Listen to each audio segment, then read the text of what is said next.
Chapter 702. A terrifying wave of energy crushed a line of skeletons, striking the castle at the very end. A rumble rang through the air. The castle lit up with a gray glow, blocking Wilbur's blow without moving an inch. A path about 10 meters wide parted in the crowd of skeletons. "Come with me," Wilbur shouted, running towards the castle at top speed with Ryder and Isabella while crushing the skeletons that pounced at him in the meantime. At last, the three of them managed to make it to the castle entrance before most of the skeletons could react. Wilbur struck the entrance of the castle again, swinging his cleaver. The gray glow lit up again. However, Wilbur was a lot closer to the castle now, and the glow was visibly struggling to endure his attack. The entrance shattered, and Wilbur made his way inside with Isabella and Ryder. At the same time, the men were able to make their way over with Logan's help, striding in with darkened expressions as well. Saiba's expression was ashen too.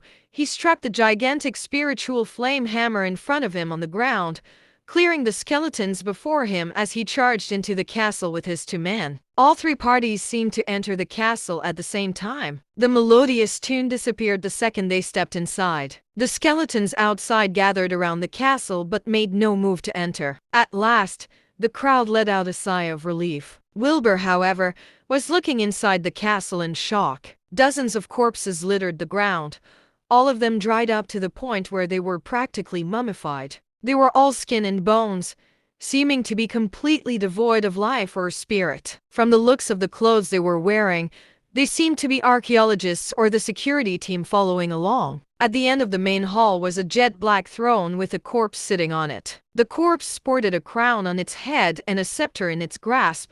It was the shadow that had appeared above the castle just now, the Ark King. Next to the Ark King was a young girl. She was completely translucent, a mere spirit. Saiba, the three men, and the rest were shocked as well. They then caught sight of the scepter in the corpse's hand, and their eyes lit up with greed at once. The gray jewel on the scepter radiated a powerful energy, one that seemed to be connected to the entire historical remains. Wilbur's brows began to furrow. The power hidden in the scepter was indeed extremely powerful. The power, however, was of a deathly aura. If it were to be activated, everyone here would end up dead. However, for the purpose of a sacrifice, it would make a wonderful sacrifice akin to the crystal bone. All three parties were still watching the room then.